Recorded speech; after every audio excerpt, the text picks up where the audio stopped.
welcome everyone to another broadcast of The Soul of the Everyman on the ArtistFirst radio network. All past broadcasts are podcasts.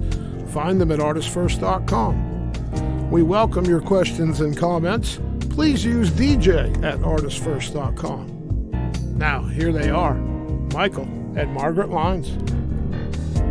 And thank you very much, Z-Man. And I'm Michael Lyons. And I'm Margaret. And here we are again. Yes. We're back. Like a counterfeit 20. What? Just keep bouncing back. Okay. Well, it is the holidays. Mm. And counterfeit 20s abound. Oh. Remember back, and this is just going to digress for a second. Remember back when we had the store? Mm-hmm. We got counterfeit U.S. cash once in a while? Yeah. It's kind of fun. It was really well done. It was hard to tell. I mean, you had to shine the UV lights on it and drop the nitric acid on it and stuff. Okay. Anyway, so tonight we are not talking about counterfeit money. No, we are not. No, although that would be a great subject. But we're talking. Our subject tonight is a good one. I'm just going to put it out there. Why be good? Why? Why be good? I mean, it is, it's the holiday season, so there's Santa Claus is coming to town, and he's keeping a list and checking it twice and going to find out whether you've been good or not. But for anyone over the age of, 15, coal in your stocking is kind of a benefit. Mm-hmm. The variation that they're doing now with the kids is the elf on the shelf. The elf on, I've always found that really creepy. Awful. Like the midget on the fidget or something. Well, this is the idea that he's watching you. It's like Santa was watching you. So now it's the elf that's in there. Again, really creepy. Mm-hmm. Like in the middle of the night, there's an elf watching me. I gotta be good. Well, they do these games with them where is the elf going to be next morning, and they move them. Oh, that's not creepy at all. Elf on the shelf. No. So, but the elf is, I guess, there to remind you to be good, because you'll be reporting back up to FBI Central Command or something. I mean, it's all kinds of bad. But why be good? That's our topic for this evening, and it's really in the context of, what benefit is there to being good? You can see in many, many examples that you'll run into your life where you see people who are prospering, who are not getting there through, good actions. They're prospering by doing bad, and yet good things seem to come to them. Right. And then you'll see the converse, and perhaps in your own life, you say, well, I've been a good person, or this person is they're obviously undeserving of these terrible things that's happened to them. Yeah. They are. Minding their own business, living a good life, and some terrible catastrophe happens to them. And you can see it in your own life. You say, well, look, here I am just trying to do good, trying to keep everything together, and out of nowhere, some, crushing challenge comes upon you. And the first instinct, the very first thing is, why me? I've been good. Mm-hmm. I'm not as bad. And I'm not as bad as such and such. And you look over there and say, this one over here, smite. The smite button. Smite button. If you were making a list, if truly as adults, were we making a list? It wouldn't be a list for Santa. It'd be a list for God. Say, these are the top 20 people that really need a good, smiting. We could make a smite me list or smite them list. That'd be hilarious. But it would be, but the whole underlying premise is that somehow the things that happen to us and to others are in some way the consequences of our actions. And an interesting thing, there's sort of an interesting wrinkle in this, Margaret, is that, the same thing where Santa's the elf on the shelf, or Santa's always watching, and he knows when you've been bad or good. Well, how does he know? Is he, does he have the Santa surveillance cam? Well, the point is that your unseen actions, and you can see this also written up in certain spiritual texts, is that in essence, the things that you do in secret will come back to you 100-fold or 1,000-fold. If you do good, let nobody know, but your reward will come to you. And oftentimes it's couched in terms of your reward will come to you in the afterlife and so on. And I think all of these things have a certain premise underlying them, which is that good begets good. That if you are a good person, that good things will come to you. And the converse is if you're a bad person, that bad things will come to you. And when you see the contradictions where bad people appear to suffer no consequences, we feel that this is unjust. Mm-hmm. And we similarly, when we see good people suffering through no fault of their own, we also feel that this is unjust. And so there's a certain the other thing that you'll hear welling up from people as old as you wish, but it comes right out of kindergarten, is that's not there. Mm-hmm. Something happened and I did all these good things and it's just not there. Mm-hmm. And these are all incredibly human takes on existence, on life. Because we would like to impose a certain order on the universe. True. And we'd also like to think that we should be the arbiters, or that some external fairness doctrine should be applied to the universe, so that those who break the rules suffer a comeuppance. And we want to see that in every movie. We want to see the bad guy get his just desserts in the end. We want to see the good guy or the good girl become the hero and get the reward. And this satisfies us at a very basic level, because we feel that this is how the universe should work. Unfortunately, if you look at it from that point of view, the universe doesn't care about that. And we feel as though the universe is out to get us. And you can find many instances where people feel persecuted by their circumstances, or persecuted by what happens to them. And Job is a great example, the wonderful story in the Bible of Job, where through no fault of his own, through some sort of almost capricious bet between what's like a godlike figure and a Satan-like figure, saying, "Look at my servant Job. He's so awesome, isn't he?" And the other guy's like, "Yeah, he's only awesome because you treat him nice." And he's like, "Don't worry about Job. I got him. I'm going to let you smite him as you can use my smite button as many times as you want, and he'll still be cool with it because he's an all right guy." And you're thinking, man, I don't want to be Job, because Job is getting tested. Mm-hmm. And this is another sort of insight into this human idea of justice, is that we're trying to see that there's a backstory here, that isn't that it's sort of a capricious universe, is that you're being tested. So another thing you'll find in some of these injustice stories is that you say, well, I'm being tested. And that's not incorrect. That's actually pretty close to correct. But it's not the test that we think it is. It's not the test that we think it is. It's a different kind of test. Okay. Well, what kind of test would you like to elaborate on? Well, I think the test that we're being put to so if we say to ourselves, part of this argument is that good things happen to anybody.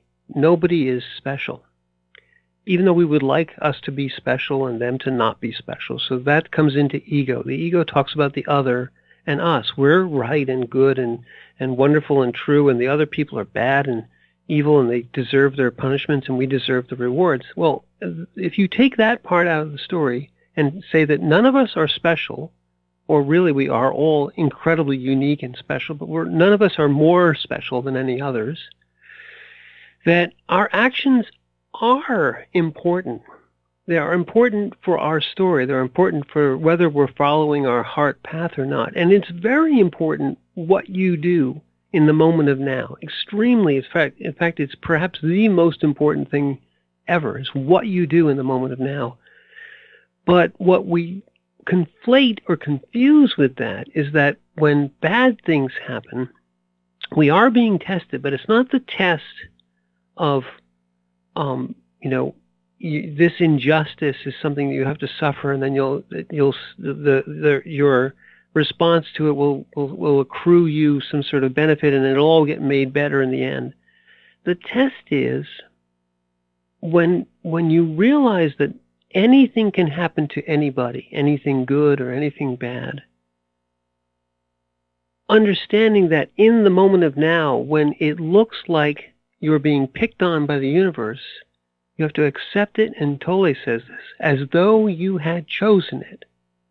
And then, in accepting it, in accepting that you are no more special than any other person, your true uniqueness comes up. The true test is, what do you do?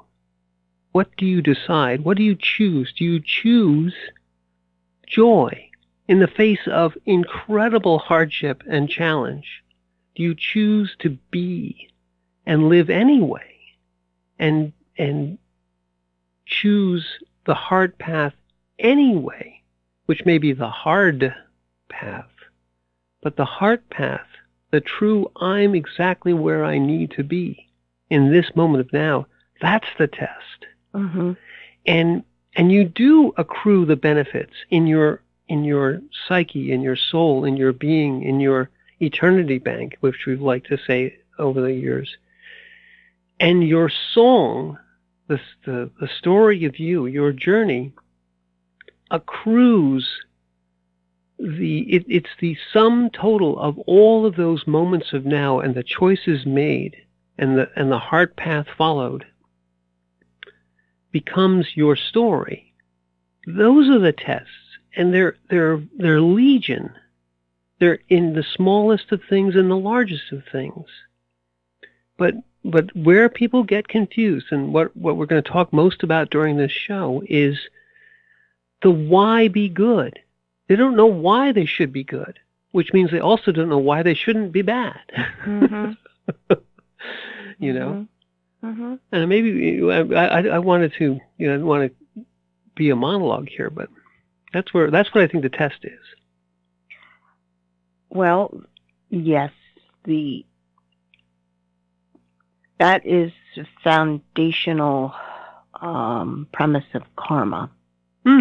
That if you're doing bad, then you're continuing with that bad, and it's going to come back to you until you redress it. Or if you're doing good, it comes back to you. And again, there's an amplification process that happens.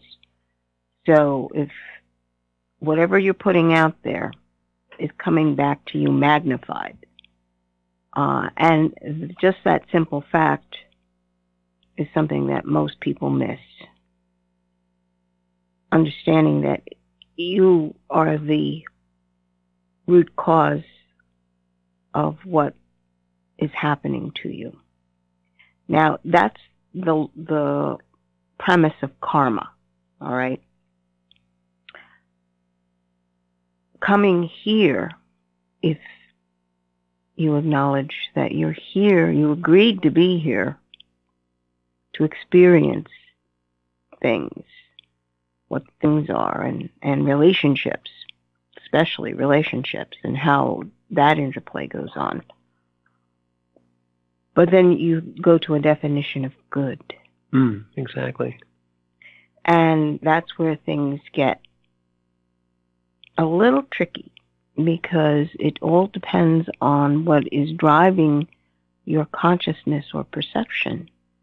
If it is just your concerns, and what is good is classified as what is good for me, then you have a limited world, and you're not even beginning to explore what good actually is in a broader sense. What is good for someone else, the other, or what is good for the group that you're participating with, or what is good for humanity. And if I might add, when we say good for me, it's who is the me there. Because sometimes the ego is the me, and good for the ego is completely different from good for the being. Right. Well, usually good for me it is basically the definition of ego. Exactly. Okay, that's the foundational definition of your ego. Right, and that's where people get kind of spun up in good for me, good for me. What about me? So when it registers that you can influence others to be in a soul-nourishing kind of relationship, that's when you begin to explore the concept of what is good. Because now, at that point, there's another person that you're taking into consideration on the goodness of the situation. And good for you may not be good for the other. Or what's good for the other may not be good for you if you're talking about a relationship. Inevitably, one is put forward for the other. Most people say, "Well, you're putting your concerns above mine." It's more forward than above because you're both equals, and if you can understand that's a major thing when it comes to relationship. It's not one over the other, but you're both working together. And inevitably, when you're both moving forward, one of you is going to be a little more in the front line than the other, depending upon the situation. So there's a delicate balance that must be considered. And that balance is key because you're thinking in terms of a wholeness and not just a singularity or one, you look at the yin and yang, you're not just thinking of one eye as opposed to the other. In that symbol, each eye is the opposite color because the idea is that you keep the other in your thoughts as you're doing this dance back and forth. So when in that relationship, you begin to find out what's good, what's really good, or ideas of good, because that's your foundation. It's usually that byplay is usually the mother-child kind of byplay, because the baby finds out that, there's someone else here besides me. I thought it was only me. And then you're born. Like, oh no. I'm out here and I'm helpless. I can't figure out how to use this body. So the realization of other comes in. There's someone else, something else. We're not the same, but we work together. And that idea that's just the beginning of it, understanding what relationship is. So what is good? Usually in that case, it's whatever is good for the baby is what you're doing because the baby is so helpless. Yeah. But understanding that as relationships grow, it's got to be a back and forth. It's not just one-sided like it was when you were an infant. Well, I think you touched upon something which is very interesting, because the why be good that we were talking about initially and the good that you're talking about now, there's a bright line distinction about, and the problem with English and with many languages is that we use this one word, good. And we use it to mean many different things. The good that you're talking about is in relationship. The whole, the actual relationship itself is greater than the sum of its parts. We talk about true relationships are not 1 + 1 = 2, or half plus a half equals a whole, which is, I think, unfortunate. A lot of people think about relationships that way, that I'll bring my half and they'll bring their half and we'll have a whole. And what you do have is a pit instead of a hole. But in truth, it's a 1 + 1. Why do we say 1? You're a whole one. You are a being, a whole independent, unique being. You find another, a whole independent, unique being. You form a relationship. And in that relationship, you realize that there's a heart connection and there's a good. But the good here is the good of the relationship. And Margaret very properly said that in a relationship, we're not at absolute parity all the time. In fact, as is shown in the wedding vows, for richer, for poorer, for sickness and health, you often will find in a relationship, over the course of a relationship, that the two beings both are ones. The relationship is far greater than the sum of the two beings, yet the energy flow, the yin-yang has a flow. It's not a static picture. It's actually a flowing, moving object. It's three-dimensional, and it's in motion all the time. The flow will change. The energy flow within the relationship of the two beings will change such that at any given instant in time, it'll be in a position and there'll be a balance, but the balance won't be 50-50. The balance may be 90-10 under certain circumstances. The one of the other in the relationship may require much more from the other right now. It still works. It's still good, because in essence, what you're prosecuting here has nothing to do with why be good in the face of adversity or in the face of reward or punishment. No, this is the good of the whole of the relationship. Requires,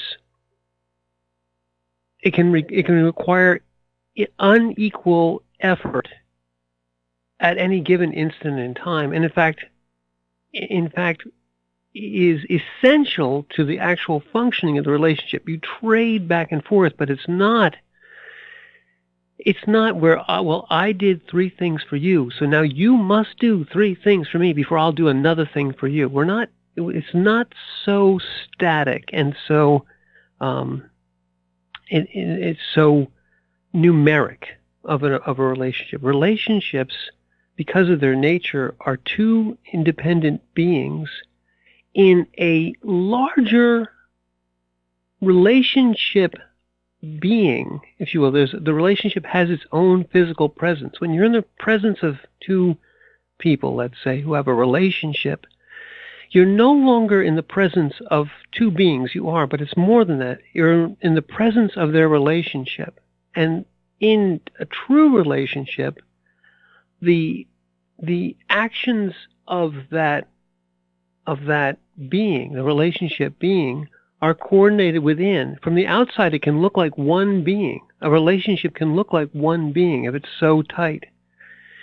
The good of that relationship is going to always be out of balance. And where people fail in those circumstances is they say to themselves why these relationships fall apart, that the egos get involved and say things like, well, I've done 17 things for you. Why haven't you done 17 things for me? Or I feel that I'm giving more and you're not giving enough. And resentment comes in and it breaks that relationship along the boundaries of not beinghood. And this is, we talked a little bit earlier, if you're not bringing two whole independent beings to a relationship, you're bringing fragments. You don't have a whole. You have less than the sum of its parts when you bring fragments together. they divide. When you bring wholes together, it literally multiplies. So 1 plus 1 in a relationship becomes infinity in essence, undefined. A half plus a half can equal a relationship which has no stability, no true beinghood at that point. And then you end up with similar types of things where the infirmity of one causes the relationship, and we saw this in great detail in the cancer wards, where the infirmity of the relationship caused the whole enterprise to fall apart. Right. Well, when you realize that the wholeness of a person is how they can function, being a fragment, in other words, what does it mean to be a fragment? All right, you've not come to your own autonomy, maybe that's the best word. You function on your own, you're capable on your own. Marrying someone because you think that, oh, well, he completes me or she completes me, is like, complete in what way? Well, she's more sensitive emotionally, and I'm good when it comes to, getting things done, let's say.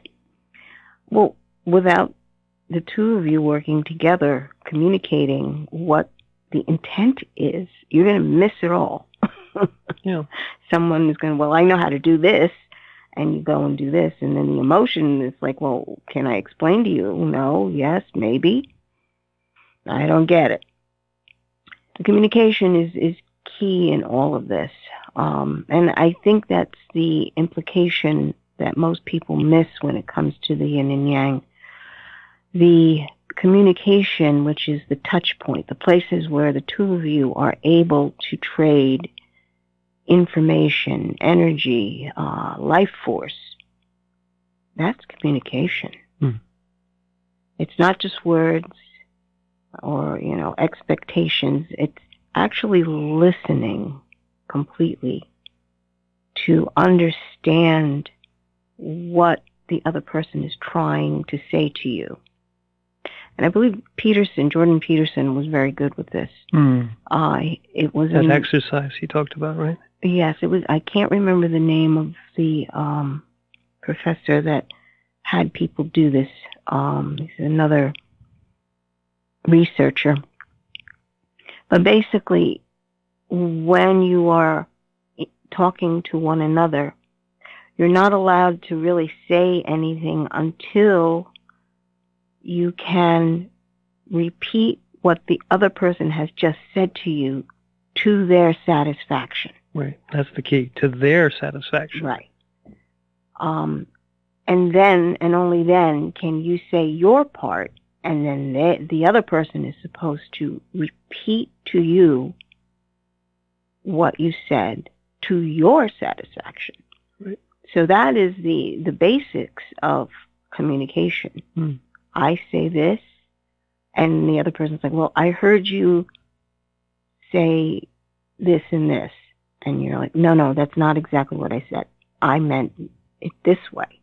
Oh, okay. And then that back and forth, clarifying so that what's truly being presented to the other person is about as accurate as it could possibly be. One other thing, this is a perfect example, as you said, but one other thing that is in a relationship of equals, and this speaks back to the relationship of the being or the individual with the universe, with the randomness of the universe. In a relationship, a true relationship, one of the things that as energy is traded, that is also traded, is acceptance. If you look at the yin and yang as a relationship model, the two forms accept one another totally. They move in harmony. They appear to be in perfect balance, but in essence what's really happening is this perfect acceptance. The form of one conforms to the other in this larger being.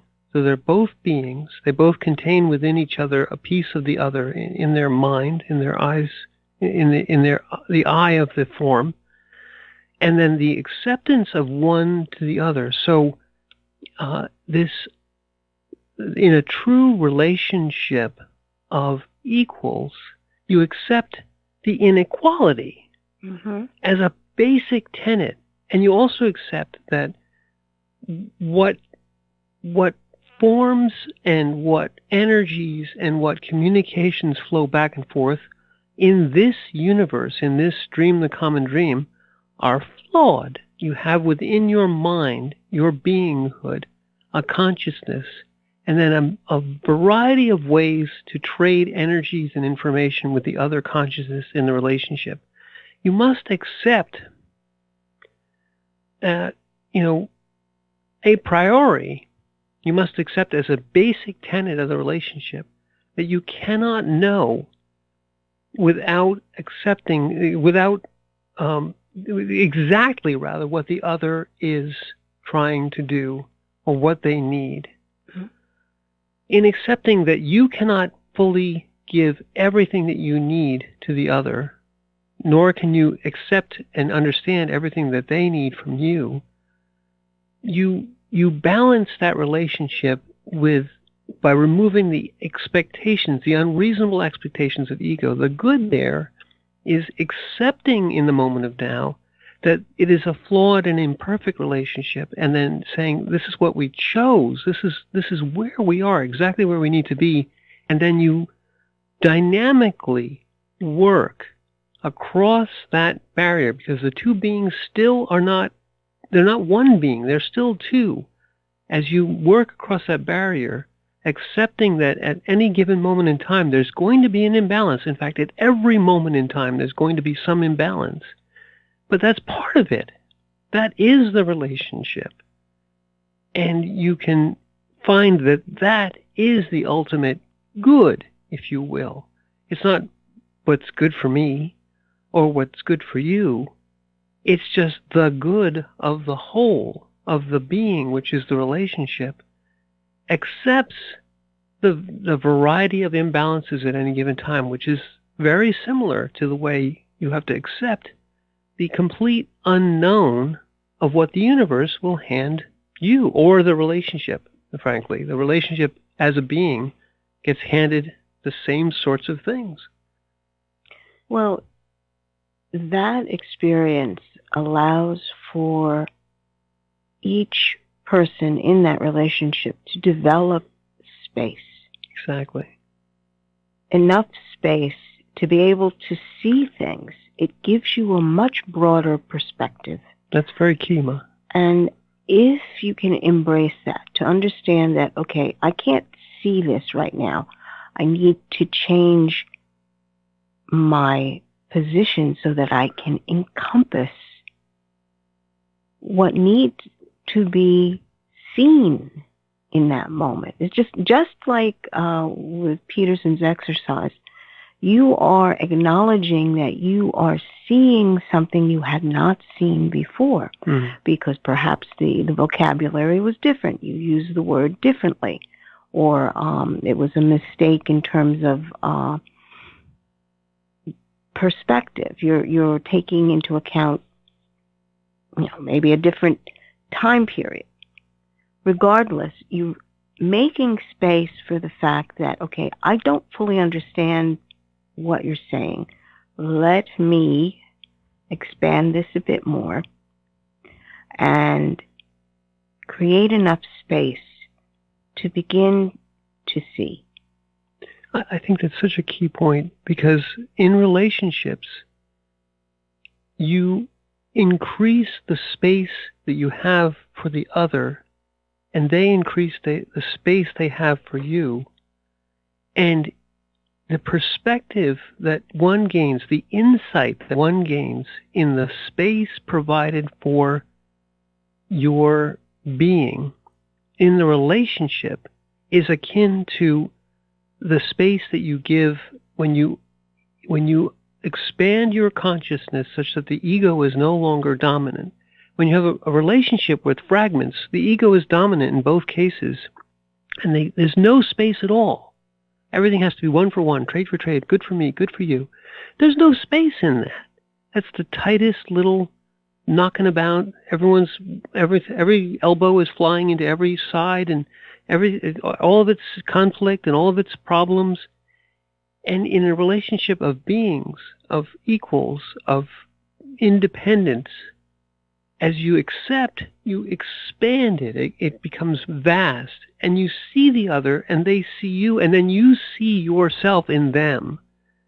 And it gives you the perspective of the other's mirror of your being, and therefore a way to also minimize ego, a way to also expand your own consciousness. It becomes, as you mentioned, a multiplier. Mm-hmm. But it's not just an energy multiplier, it's a space multiplier. Right. Well, another way to look at that yin and yang symbol, when you understand that they are spinning around each other, okay, they can be moving in a spiral, and they can spiral up or they can spiral down. Well, yes. A right-hand rule going. So if you make room for the fact that a relationship is either going to narrow you or is going to expand your ability to see,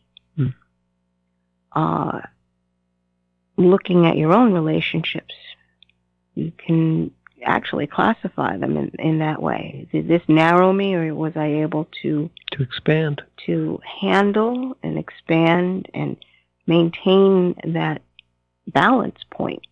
Or did this basically drive us downward and we wound up separating, crashing?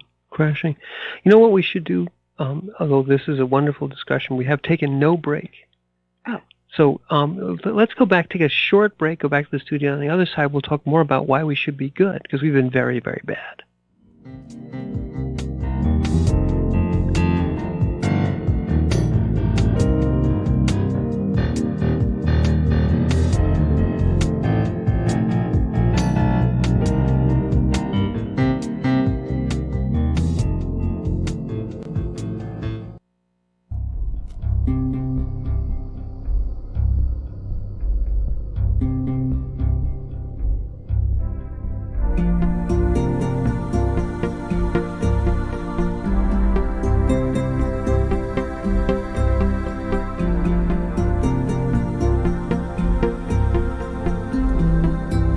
This is The Soul of the Everyman on the ArtistFirst radio network.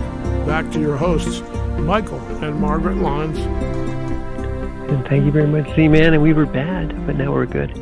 And we are talking tonight about why be good, and really two different spheres of the being good, the being within the universe and the being within relationship.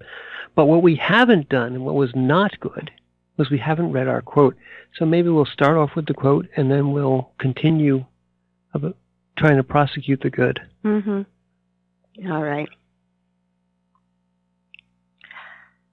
You do not become good by trying to be good, but by finding the goodness that is already within you and allowing that goodness to emerge.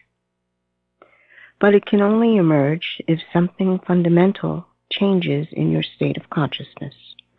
Eckhart Tolle. And I believe what Tolle is really talking about there, about the essential goodness, is a different sense of the word good. Mm-hmm. Because he will further go on to say in his remarks that what is truly good is not the ego's concept of good and bad. Right. Because the ego and the other are always talking about, I'm good, they're bad. This is good, this is bad. This is judgment, judgment, judgment. The goodness that Tolle is talking about here, which emerges, is the fundamental. We talk about the heart path, or the beauty way, or the pollen path. It's the goodness of being expanded into consciousness, and the way that emerges is the ego itself is minimized, or at least not allowed to drive the external aspect of you. That the consciousness looks at the moment of now as fundamentally good, regardless of circumstance. Mm-hmm. And the good in this case means that it is the moment of now. It is the only moment that you've ever had, ever. And once you realize that, then no circumstance survives the moment of now, because it changes in the next moment of now.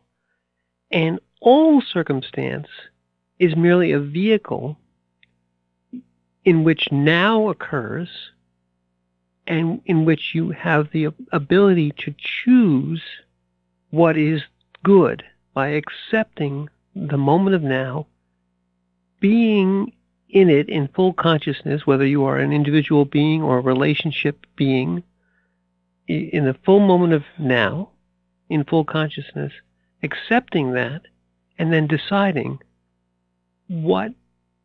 how will I react to this? And that can be anything. It can be an action, it can be an attitude, it can be a blend of all those things.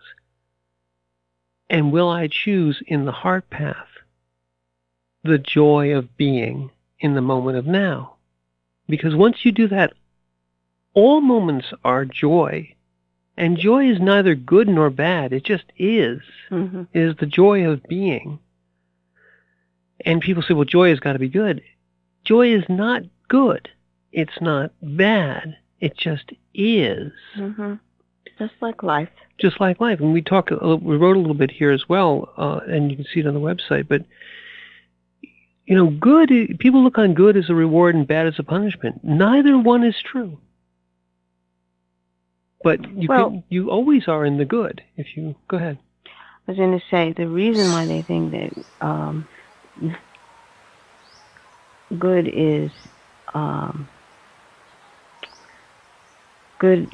is a reward and bad is punishment is because they mistakenly believe that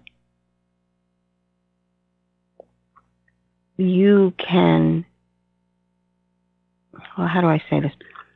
The concept of good as being overall.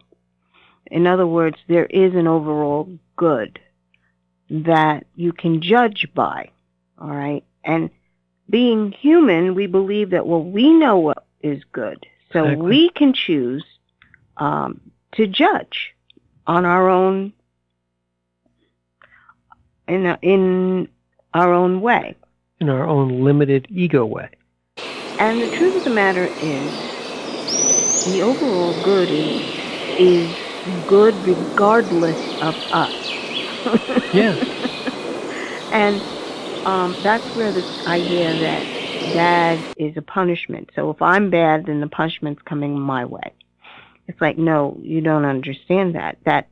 That is when it's relative. When it hits you and it's hurting, and you believe it's because it's a punishment, not just this has happened. And then the why me's come up.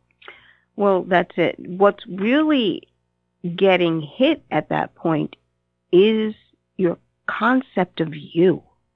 Exactly. And your concept of you, for most of us, is this idea of what I like and what I don't like, how I think it should be, what I remember, and what I remember is truth. So it can't be any other way. Right. You basically believe that somehow your ideas of what is good and bad have got to be universal. Everybody's got to do it this way. And if you don't, then you're bad. You're bad. And in relationship, that's Peterson's exercise is just to show that your idea of what you said, and you say, well, that if people don't understand it, then there's something wrong with them. Right. Right. That you find out that there is an other. This is news to the ego, that there is an other who has a different, unique, and valid viewpoint, who didn't quite understand what the ego said, and is willing to take the time to try and demonstrate what was thought to be communicated. And that flow, it's a very basic way of finally getting the flow, where the ego says, if you don't understand me, you're wrong. And you're too stupid to understand me. And why should I have any relationship with you? You can't even understand what I'm saying. That's all ego stuff. Mm-hmm. And it's all about I'm good and everybody else is less good or bad. Well, and I get to judge. Well, that's the baseline of believing, or when an argument turns into personal attacks, mm-hmm. that's when you know you're arguing with an ego. It has nothing to do with the idea or the concept that you were debating or trying to expand on. If it goes directly into a personal attack, that person is just pushing their ego forward. Mm. And they don't hear anything, truth. They're not interested in the concept and how it was communicated or clarifying what the idea is. They just want to be able to stand there and tell you, no, you're wrong and you're stupid. Mm-hmm. And that's just, well, okay, you basically were really not in this to have a conversation. Right. You just wanted to make yourself feel better. Right. Well, that's just not going to work. And with the universe, when the universe tells you, here's something that you consider bad, I've judged this to be bad, you feel as though you're being imposed upon, and you appeal to the higher scorekeeper, if you will. Who's judging this to be bad? The ego judges the universe. The universe hands you a challenge. The ego says, why me? This is bad. I don't deserve this. And you appeal to this higher scorekeeper that supposedly is keeping track of the good things you did and the bad things you did. It's the Santa Claus syndrome, or the elf on the shelf. And in relationships, it's you're stupid and you didn't understand me. And my judgment, ego judgment. In the universe, when something bad happens in the ego's judgment, and the ego says, I didn't deserve this, so the universe is wrong, the universe doesn't get it, the why me, and, I'm good, and this should happen to that one, these are all the same judgment things applied, instead of in a relationship, which is bad enough, to reality, and saying, I can control reality. Wow. This one deserves it. This one doesn't. I'm God. That's what the ego really, really wants. And when it doesn't get it, it feels put upon and resentful and challenged and vindictive, and it wants to run away and it wants to blame everything on everybody else. Well, this is your definition of a narcissist. Yes. Because they have no concept of what a real relationship is. It's only what they think it should be. Right. In relationship, that's the narcissist, and it's the raging out of control ego when it's against the universe, if you will. Mm. Mm-hmm. It's the God complex, because I know what should be right and what should be wrong. This shouldn't happen to me. Somebody's at fault, and somebody's got to make this right, and I want better odds. And all these things are from that ego space, that fragmentary space that says, good is a reward, and I deserve it, and bad is a punishment, and I don't deserve it, they deserve it. If you're stuck in that construct, mm-hmm.